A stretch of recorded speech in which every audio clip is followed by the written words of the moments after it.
दिशा mathematics classes में सभी बच्चे का स्वागत है। आज ये हमारा वीडियो पार्ट 3 है, वास्तविक संख्या से संबंधित है।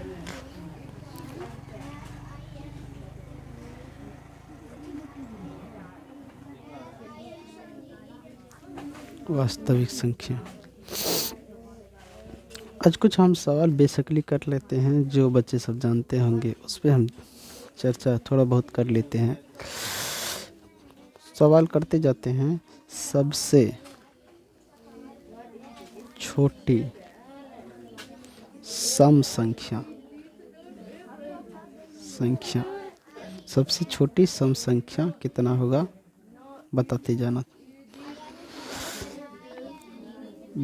दो क्रमागत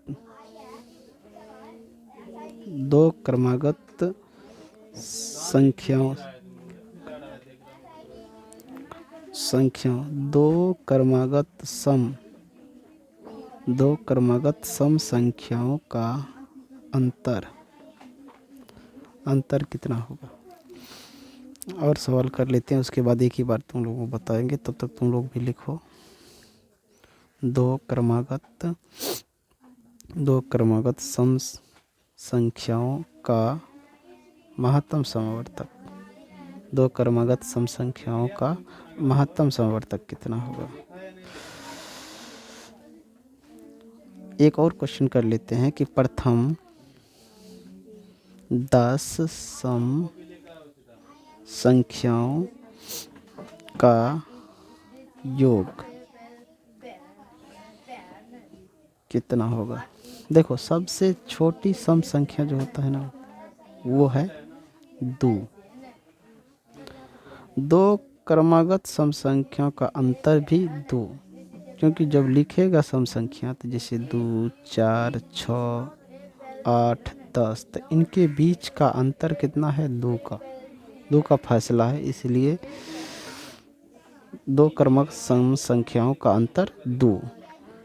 और इनमें देखे जाए महत्तम समवर्तक निकाल कर, तो वो भी आ जाएगा कितना, 2। जैसे मान लो कि 2 से हम 4 में दिए तो 2, या 4 से हमने 6 में दिए तब भी 2 आ रहा है। समझ गए। तो दो क्रमागत सम संख्याओं का महत्तम समवर्तक भी 2 है।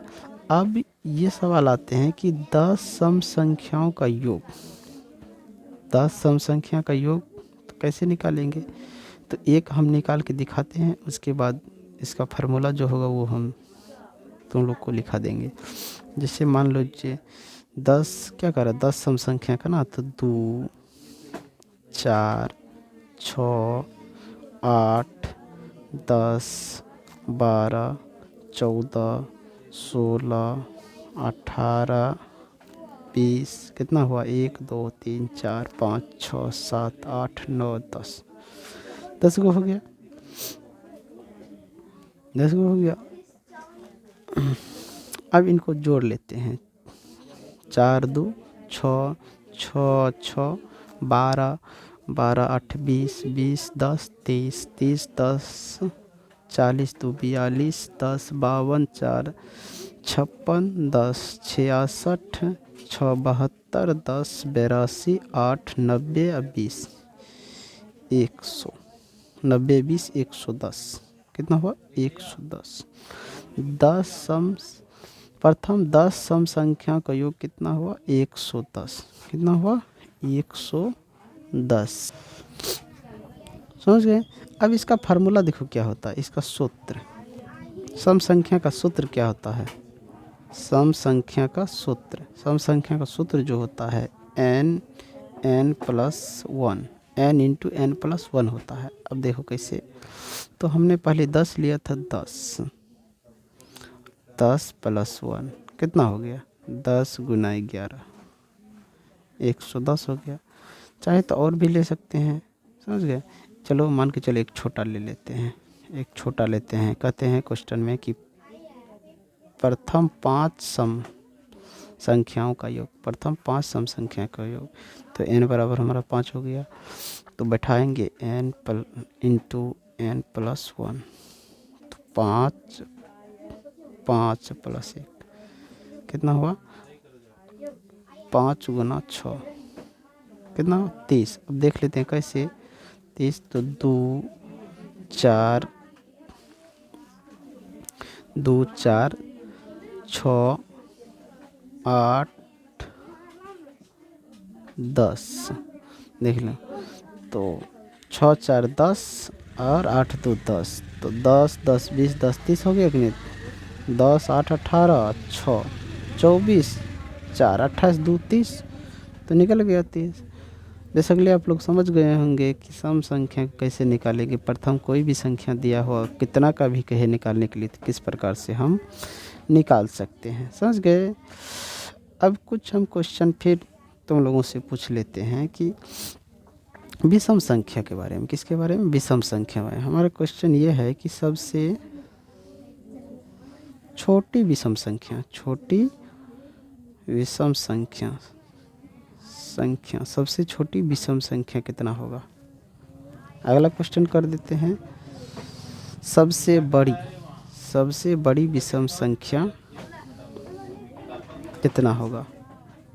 एक और क्वेश्चन है कि दो क्रमागत विषम संख्या का अंतर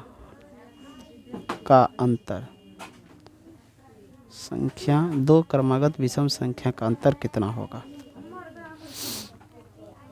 समझ गए। ये सवाल है कि सबसे छोटी विषम संख्या कितना होगा, सबसे बड़ी विषम संख्या कितना होगा, दो क्रमागत विषम संख्या का अंतर। समझ गया। तो सबसे छोटी विषम संख्या जो है ना वो हमारा 1 है, और सबसे बड़ी विषम संख्या की बात किया जाए तो वो अनंत है। कितना है? अनंत है। समझ गया। दो क्रमागत विषम संख्या का अंतर देखा जाए तो अंतर 2 है, अंतर 2 है। समझ गया। एक और सवाल आता है कि दो क्रमागत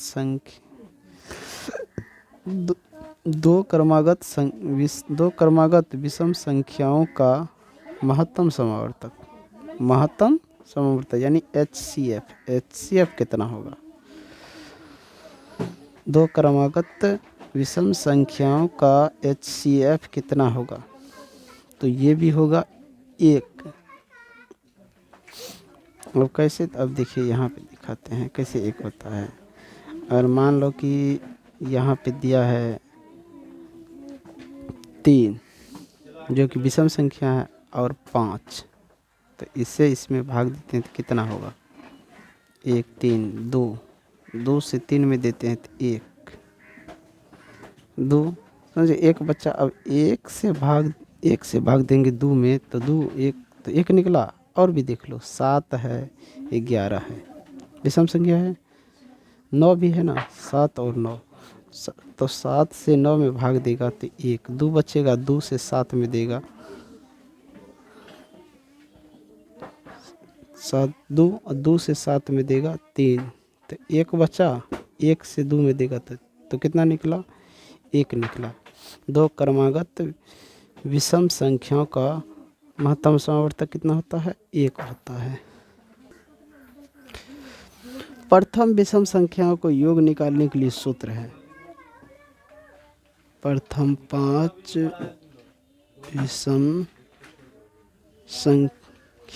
विषम संख्याओं का योग निकाले। तो देखो प्रथम 5 विषम संख्या लेना है तो 1 जोड़ 3 जोड़ 5 जोड़ 7 जोड़ 9 हो गया। इसको अगर हम जोड़ते हैं तो कितना होता है, जोड़ लीजिए। 9 7 16, 16 5 21, 4 25, और इसका सूत्र होता है n²। समझ गया।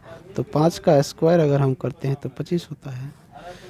तो प्रथम 5 हो 6 हो 7 हो 10 हो 20 कितना भी दे दे, प्रथम कितना भी संख्या दे दे उनका योग निकाल सकते हैं उसका स्क्वायर करके। 6 दिया है तो 6 का स्क्वायर, 7 दिया 7 का स्क्वायर, 8 दिया 8 का स्क्वायर, 9 दिया 9 का स्क्वायर, 50 दिया 50 का स्क्वायर, 100 दिया 100 स्क्वायर। कितना भी दिया रहे उसका निकाल सकते हो। समझ गए। अब सवाल ये तुम लोग से पूछते हैं कि एक यानी कि 100, 1 से लेकर 100, 1 से लेकर 100 तक इनके बीच कितने प्राकृतिक संख्या हैं? प्राकृतिक नहीं, विषम संख्या, सॉरी इसके लिए। 1 से लेकर 100 तक, 100 तक कितने विषम संख्या है? तो 1 से लेकर 100 तक 25 विषम संख्या है। कितने हैं? 25। 1 से लेकर 100 तक के बीच में 25 विषम संख्या नहीं, सॉरी बच्चे, अभाज्य संख्या बता रहे थे। 1 से लेकर 100 तक के बीच कितने अभाज्य संख्या हैं? 1 से लेकर 100 तक के बीच कितने अभाज्य संख्या हैं? तो 25। अभाज्य संख्या किसे कहते हैं? तो इसका परिभाषा लिखा देते हैं। वैसी संख्या, वैसी संख्या क्या जिसके एक और औपनिक अपने आप का गुणज हो, गुणज हो। यानी कह सकते हैं वह संख्या जो एक और अपने आप से कट सके, भाग लग सके, वही संख्या क्या है? अभाज्य संख्या है, गुणज हो, अभाज्य संख्या कहलाती हो। अभाज्य संख्या कहलाती हैं, अभाज्य संख्या कहलाती है। जैसे देखो एक जो है, एक से ही एक, तो देखो एक की बात आ जाता है तो एक जो है ये ना तो अभाज्य है, एक जो है ना तो अभाज्य है, ना ही भाज्य है। एक जो है नहीं अभाज्य है और नहीं भाज्य है। तो हम उठा लेते हैं 3 से। अब देखो 3 को अगर 1 से भाग देते हैं तब भी कटता है, और 3 से भाग दे तब भी, समझ गए। 3 को देखो काट के 1 से भाग दिया तब भी ये कट गया, 3 को 3 से भाग दिया तब भी कट गया। तो 1 और 3 इसके गुणज हैं। उसी तरह 5 है अभाज्य संख्या, तो 5 को देखो 1 से भी काटो और 5 से भी काटो तो कट जाएगा। उसी प्रकार 7 है अभाज्य संख्या, तो 7 को 1 से भी, 7 को 7 से भी। तो एक और अपने आप से जो कट जाए वही अभाज्य संख्या है, या कह सकते एक और अपने आप का जो गुणज हो वही अभाज्य संख्या है। अब चलते हैं भाज्य संख्या के बारे में थोड़ा बात कर लेते हैं। भाज्य संख्या के बारे में थोड़ा बात कर लेते हैं। भाज्य संख्या किसे कहते हैं? तो इसका परिभाषा लिख लो। वैसी संख्या क्या जिसके 2 से अधिक, वैसी संख्या जिसके 2 से अधिक गुणज हो, 2 से अधिक गुणज हो, उसे भाज्य संख्या कहते हैं। उसे क्या कहते हैं? भाज्य संख्या कहते हैं। क्या कहते हैं? भाज्य संख्या कहते हैं। वैसी संख्या जिसके 2 से अधिक गुणज हो। अब जैसे मान लो 8 है, तो जैसे 8 है तो 8 को अब हम 2 से भी काट सकते हैं, 1 से भी काट सकते हैं, 2 से भी काट सकते हैं। 3 से नहीं कटेगा, 4 से कट सकता है। 4 के बाद 8 से 8 कट सकता है। तो 1 से 2 से अधिक हो गया ना, 2 2 4, 8 के गुणज 4 हो गया। अब सवाल आता है कि भाज्य संख्या, सबसे छोटी भाज्य संख्या, सबसे छोटी भाज्य संख्या कितना होता है? तो सबसे छोटी भाज्य संख्या 4 होता है। और 4 के गुणज को देखिएगा तो 1 2 और 4 है, 3 को गुणज होता रहा है। तो इसलिए ये क्या कह रहे हैं, इसका परिभाषा कि वैसी संख्या जिसके 2 से अधिक गुणज हो। तो सबसे छोटी भाज्य संख्या 4 है और इसका जो है 2 से अधिक गुणज है, यानी 3 गुणज है। तो ये भाज्य संख्या है। समझ गए। आगे क्वेश्चन ये सामने आ रहा है कि गुणनफल किसे कहते हैं? अगर कोई पूछ दे गुणनफल, किसके गुणनफल? तो भाज्य और अभाज्य के। गुणनफल या सम विषम के भी गुणनफल, इस तरह से सवाल कुछ क्वेश्चन आ रहे हैं कि सबसे छोटी भाज्य संख्या और सबसे छोटी भाज्य संख्या और अभाज्य, सबसे छोटी भाज्य संख्या और सबसे छोटी अभाज्य संख्या का गुणनफल कितना होता है।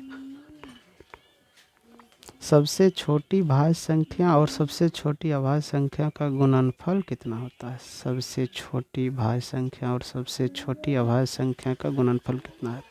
तो सबसे छोटी भाज्य संख्या 4 बोला था और सबसे छोटी अभाज्य संख्या जो होता है वो 2 होता है। ये नहीं लिखे थे, लिख देते हैं। सबसे छोटी अभाज्य संख्या बराबर 2, समझ गए। सबसे छोटी भाज्य संख्या 4 और सबसे छोटी अभाज्य संख्या 2 होता, तो इनका गुणनफल कितना हुआ। तो 4 दूनी 8, गुणनफल 8 होता है। कितना होता है, 8 होता है। सबसे छोटी अभाज्य संख्या सबसे छोटी भाज्य संख्या गुणनफल 8 होता है, समझ गए। अगर इसके भागफल पूछे, सबसे छोटी अभाज्य संख्या सबसे छोटी भाज्य संख्या का गुणनफल, तो कितना होगा। सबसे छोटी भाज्य संख्या 4 है, अभाज्य संख्या 2 है, तो इनके गुणनफल भागफल कितने होंगे। 2 से भाग 4 में 2, तो भागफल कितना होता है, 2 होता है। सबसे छोटी भाज्य संख्या और सबसे छोटी अभाज्य संख्या का भागफल कितना होता है, 2 होता है, समझ गए।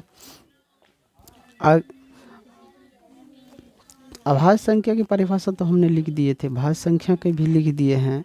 फिर से सुन लो कि अभाज्य संख्या किसी भी भाज्य संख्या को अभाज्य संख्या के रूप, यानी अगला ये क्वेश्चन है, किसी भी भाज्य संख्या को अभाज्य संख्या के गुणनफल के रूप में लिख सकते हैं।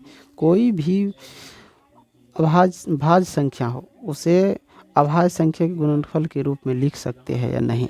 जैसे मान लो कि 10 क्या है, भाज्य संख्या है या अभाज्य संख्या। 10 है भाज्य संख्या, इसको हम क्या करेंगे, अभाज्य संख्या से गुना कर देते, तो गुणनफल अभाज्य संख्या होता है या नहीं, समझ गए।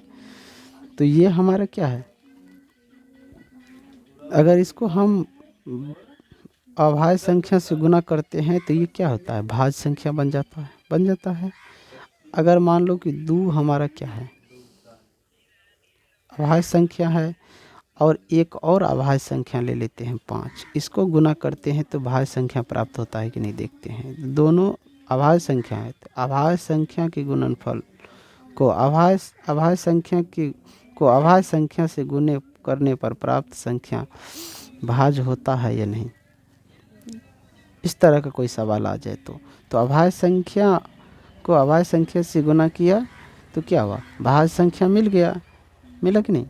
देखो हर स्थिति में ऐसा नहीं होता। अब जैसे देख लो 5 अभाज्य संख्या है और 5 को 5 से गुना करते हैं तो कितना होता है, 25 होता है, जो कि अभाज्य है संख्या है कि भाज्य संख्या है, तो भाज्य संख्या है। तो यानी कि हर स्थिति में भी होता है, ये नहीं कि हर स्थिति में नहीं होता है, होता है हर स्थिति में। कोई भी ले लो, जैसे देखो 11 क्या है, अभाज्य संख्या है, समझ गए। और यहाँ पे 3 ले लो जो कि एक भी क्या है, अभाज्य संख्या है। इन दोनों को अगर गुना करते हैं तो कितना होता है, 33। 33 क्या है, भाज्य संख्या है, समझ गए। किसी भी भाज्य संख्या को अभाज्य संख्या से के गुणनफल के रूप में लिख सकते हैं। कोई भी संख्या हो भाज्य संख्या, उसको अभाज्य संख्या के गुणनफल के रूप में लिख सकते हैं, समझ गया। अगर अभाज्य संख्या के गुणनफल को गुना किया जाए तो भाज्य संख्या मिल सकता है। अभाज्य संख्या के गुणनफल को अगर गुना किया जाए तो भाज्य संख्या मिल सकता है। और किसी भी अभाज्य संख्या को गुना करेंगे अभाज्य संख्या से तो भाज्य संख्या मिल सकता है। इसीलिए अभाज्य संख्या को हम भाज्य संख्या के गुणनफल के रूप में लिख सकते हैं, समझ गया। जो लोग मेरे चैनल को सब्सक्राइब नहीं किए हैं वो लोग सब्सक्राइब कर लेंगे ताकि इसके अगली वीडियो तुम तक पहुंच सके। और पार्ट 4 में मैं परिमेय संख्या और अपरिमेय संख्या के बारे में बताऊंगा। वीडियो हमारा थोड़ा छोटा ही रहता है, इसलिए मैं यहीं पे इसको बंद करता हूँ। लाइक कर दीजिएगा, शेयर कर दीजिएगा, ताकि कोई दूसरा कोई इसको देख सके और पढ़ सके, समझ सके। धन्यवाद सभी का।